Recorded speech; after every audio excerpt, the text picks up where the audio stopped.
एक ओंकार सतनाम कर्ता पुरख निरपौ निर्वैर अकाल मूरत अजूनी सैभंग गुरप्रसाद जप आज सच जुगाद सच है भी सच नानक होसी भी सच। वाहिगुरु जी का खालसा वाहिगुरु जी की फतेह। Dear students, in this video I am going to cover the chapter Bank Reconciliation Statement. Bank Reconciliation Statement is the very important chapter of accounts. So bank reconciliation statement का मतलब क्या, ज़रा ध्यान से देखिएगा। हम कैश बुक बनाते हैं। कैश बुक के दो कॉलम होते हैं, एक कैश कॉलम होता है कैश बुक का, एक होता है बैंक कॉलम कैश बुक का। एक कैश बुक का कैश कॉलम होता है, एक कैश बुक का बैंक कॉलम होता है। अब कैश कॉलम और बैंक कॉलम में कौन सी ट्रांजैक्शंस होती हैं उसका ज़रा ध्यान से मतलब समझिएगा। अब देखिए, मैंने सपोज बी को सामान बेचा। अब बी मेरे को कैश भी दे सकता है। सपोज उसने मेरे को अगर कैश दिया होगा तो मैं उसको लिखूंगा कैश बुक के कैश कॉलम में। अगर उसने मेरे को चेक दिया होगा 40,000 का तो मैं उसको यहाँ पे लिखूंगा कैश बुक के बैंक कॉलम में। है दोनों मेरी कैश ट्रांजैक्शन ही है। अगर मेरे को उसने कैश दे दिया तो मैं कैश बुक के कैश कॉलम में लिखूंगा, अगर चेक दे दिया तो कैश बुक के बैंक कॉलम में। कैश बुक के दो कॉलम होते हैं, कैश कॉलम बैंक कॉलम। तो यानी हम बेसिकली बैंक कॉलम में सारी बैंकिंग ट्रांजैक्शंस लिख देते हैं। हम लिखते हैं हम एक हमारी बैंकिंग ट्रांजैक्शंस एक बुक में बैंक भी मेंटेन करता है हमारे लिए। उस बुक को कहते हैं पासबुक। यानी जो हमारे नज़रिए में बैंकिंग ट्रांजैक्शन हुई वो हमने bank column of cash book में लिख दिया। जो बैंक की नज़रिए में बैंकिंग ट्रांजैक्शन हमारी हुई है, बैंक ने कहाँ पे लिख दी? पासबुक में। ये दोनों मैच करनी चाहिए फिर तो ही बढ़िया काम है ना। अगर मैच करे तो मीन्स सब कुछ बढ़िया बढ़िया हो रहा है। अगर मैच नहीं करा तो मीन्स कोई गड़बड़ है। मीन्स वो गड़बड़ किन ट्रांजैक्शंस की वजह से हुई है, वो ट्रांजैक्शंस हमें एक कागज़ पे लिखनी होंगी। उस कागज़ को क्या कहते हैं? Bank reconciliation statement. सो हमारे कैश बुक का बैंक कॉलम मैच करना चाहिए पासबुक के साथ। अगर नहीं मैच कर रहा तो हम कैसे मैच करेंगे? एक कागज़ के टुकड़े पे वो सारी ट्रांजैक्शंस लिख देंगे। उस वो सारा यानी जो वो चीज़ होगी उसे बैंक रिकॉन्सिलिएशन स्टेटमेंट कहेंगे। वो स्टेटमेंट जो बेसिकली बताती है कि कैश बुक का बैंक कॉलम और पासबुक क्यों नहीं मैच कर रहे। सो रिकॉन्सिलिएशन का मतलब गलतियां सुधारना। मीन्स हम अपनी गलती बता रहे हैं कि मैच क्यों नहीं करा, कैश बुक का बैंक कॉलम पासबुक के साथ क्यों नहीं मैच करा। गलती हमारी भी हो सकती है जो हमने कैश बुक बनाने दौरान करी, गलती बैंक की भी हो सकती है पासबुक बनाने के दौरान। कैश बुक हम लोग खुद बनाते हैं, पासबुक हमारा बैंक बनाता है। गलती किसी से भी हो सकती है। वो गलती किन ट्रांजैक्शंस में हुई है वो हम कहाँ पे शो करते हैं? बैंक रिकॉन्सिलिएशन स्टेटमेंट में। अब मैं आपको बताने लगा हूँ कुछ ट्रांजैक्शंस जिनकी वजह से गलतियाँ होती हैं, कुछ बेसिक गलतियों वाली ट्रांजैक्शंस। सबसे पहले ध्यान से देखिएगा, मेरे को ABC नाम के बच्चे ने ट्यूशन फीस दी और वो ट्यूशन फीस उस ABC नाम के बंदे ने ट्यूशन फीस बाय चेक दी। और उस बंदे का ABC बंदे का ब्रांच है, मीन्स जिस बैंक में उसका खाता है उसका नाम है ABC स्टूडेंट का। ABC स्टूडेंट का HDFC फोकल पॉइंट ब्रांच में बैंक खाता है। ठीक है जी। उसने किंगसी को ट्यूशन फीस दी, ट्यूशन फीस किंगसी को दी। किंगसी ने कहाँ पे लिख दी ये ट्यूशन फीस? कैश बुक के बैंक कॉलम में लिख दी है किंगसी ने ये ट्यूशन फीस। कैश बुक के किंगसी को जब ये चेक मिला ना, किंगसी ने क्या करा? Tuition fees by cheque receive करी।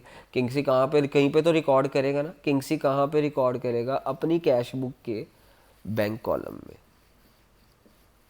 चलो रिकॉर्ड कर ली इसने। अब किंगसी क्या करेगा? इसके बाद यही चेक अपने बैंक में जाएगा। किंगसी का बैंक खाता है यूनियन बैंक में, किंगसी अपने यूनियन बैंक में चले जाएगा।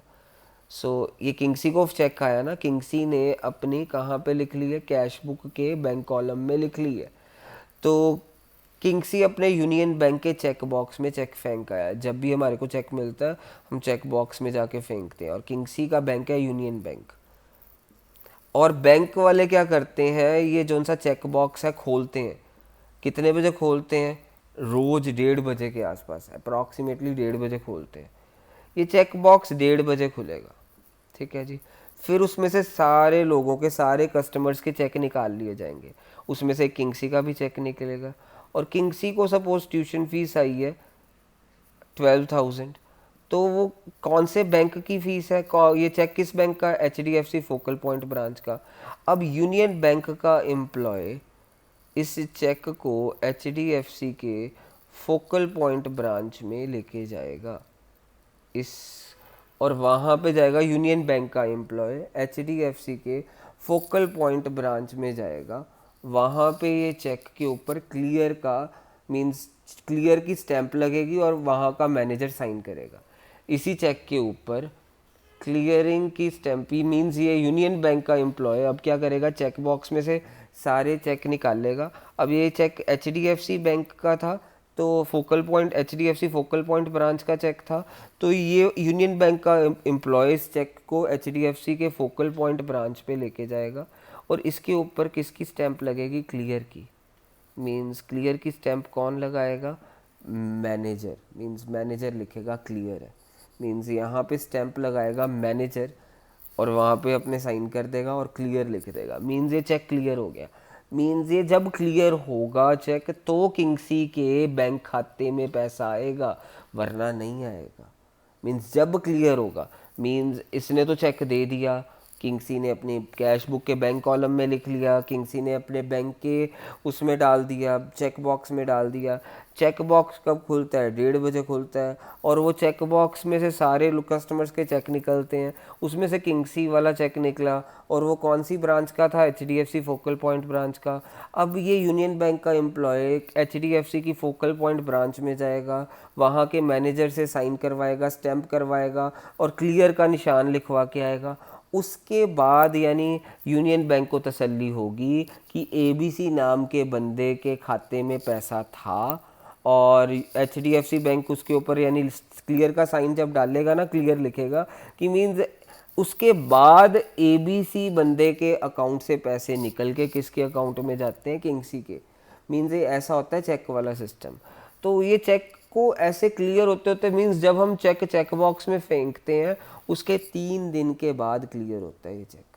मीन्स जब भी हम चेक को चेक बॉक्स में फेंकते हैं कितने दिन के बाद क्लियर होता है, 3 दिन के बाद।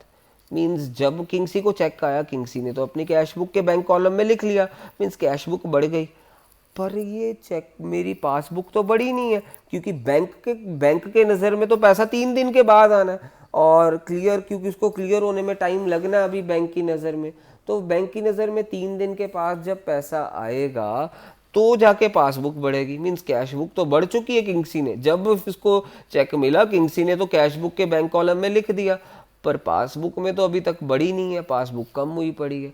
तो देखिए एक कारण हो गया। और इस तरह की ट्रांजैक्शन को क्या कहते हैं, चेक डिपॉजिट तो कर दिया बैंक में, इसको इंग्लिश में कैसे लिखेंगे, check deposited but not yet cleared. Check deposited but not yet cleared, याद रखिएगा। चेक डिपॉजिट हो गया, अभी तक क्लियर नहीं हुआ। हमारे देश में कितने दिन लग जाते हैं, चेक 3 दिन लग जाते हैं क्लियर होते होते चेक को, और अमेरिका जैसे देश में सिर्फ 1 दिन लगता है। और हमारी सरकार को अब चाहिए कि इस बैंकिंग रेगुलेशन एक्ट ऐसा बनाए कि उस जिससे ये दिन कम कर दिए जाएं, क्योंकि जितने कम दिन ना मीन्स उतनी इकॉनमी डेवलप है। मीन्स डेवलपमेंट का निशान होता है ये, इसको क्लियरिंग के डेज को मीन्स कितने कम क्लियरिंग डेज होंगे। हमारे 3 दिन लग जाते हैं क्लियर होते होते। मीन्स अगर मैं आज ट्यूशन फीस मेरे को कोई दे बच्चा, मैं अपने चेक बॉक्स में डालूं अपने बैंक में जाके, तो मेरे को पैसा वो 3 दिन से पहले नहीं आने वाला मेरे बैंक खाते में। तो इसीलिए एक कारण है कि ये कारण है, इस तरह की ट्रांजैक्शन एक कारण है कि हमारी कैश बुक के बैंक कॉलम का और पासबुक के बैंक कॉलम का बैलेंस मैच नहीं, मिसमैच कर जाता है कभी कभी, तो वो एक कारण है। मीन्स इस तरह की ट्रांजैक्शन को क्या कहते हैं, check deposited but not yet cleared by bank. ये तो और भी लेट हो सकता है, मैं आपको बताता हूँ। सपोज दिवाली से 1 दिन पहले मैं चेक बॉक्स में डाल आया, सपोज दिवाली से 1 दिन पहले मैं 3 बजे बैंक गया और चेक बॉक्स में डाल आया। अब अगले दिन खुलना है ये चेक बॉक्स कितने बजे, 1:30 बजे। अगले दिन खुलेगा नहीं, दिवाली की छुट्टी।